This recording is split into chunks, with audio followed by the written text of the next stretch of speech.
What's up, everybody? In this video, I'm going to be analyzing a 10-ball break and run with ball and hand shape on the 1, and I'm going to try to give you as many tips and tricks as possible so you can become a better pool player even after the short video. So here I'm breaking just to the right of center, trying to smash it as hard as I can.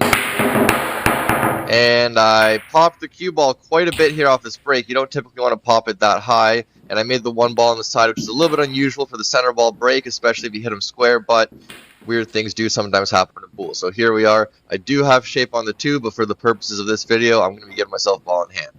So here, I just want to pot the 2, draw back, avoid the snooker behind the 4 at all costs. So I'm giving myself a little bit of angles, just so if I do draw back a little too hard, I can just hit the 4 and still get shape on the 3.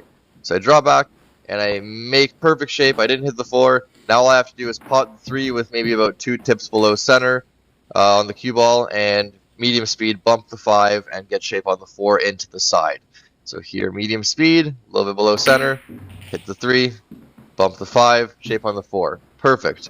Although I'm not out of the woods yet, I am in the corner. So here I have to use a short cue to pot this 4 ball and get shape on the 5, which is okay because I have used the short cue plenty of times before, and it's totally doable. So lining up my shot here with the short cue, trying to make it into the side. A little bit of low spin on the cue ball just to bring the cue ball down table, shape on the 5. And I actually slid down a little too far because now I have to do a little bit of work to get back for the 6. So it's not ideal.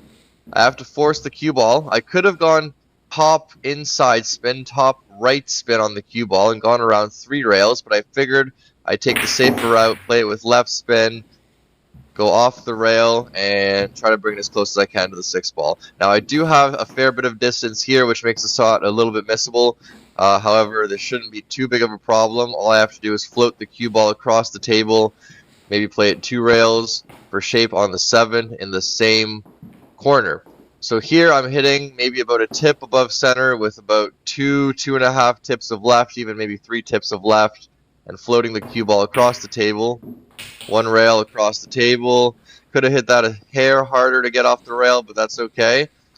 But now I have to force the cue ball a little bit to bring it back for the 8. So I'm potting the 7 ball in the same pocket, and then bringing the cue ball past the 9, back to almost where it is now, to get shape on the 8.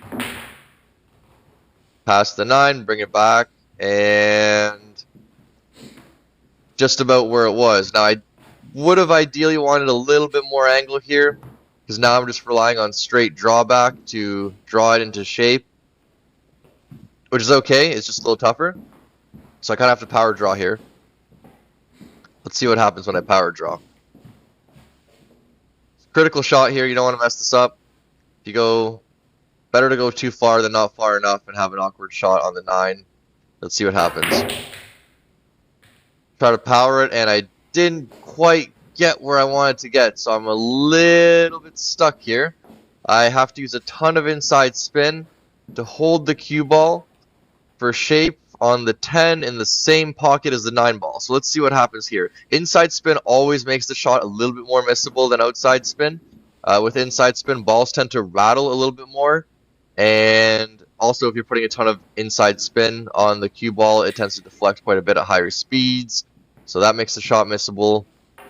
So lots of funny things can happen with inside spin. Outside spin is your friend, inside spin is not your friend, so don't use it unless you have to use it. But here I have to use it to hold it for the 10, so let's see what happens. I hit it. Okay, I made the 9, and the cue ball is back in the same spot on the rail. So now what do I have to do? Now I just have to pot the 10, straight high. No tricks here, just straight tops, medium speed, pot the 10 for the win, and you're good to go. So let's see what happens here. See if I can make this 10. Medium speed, high ball, and you're good to go.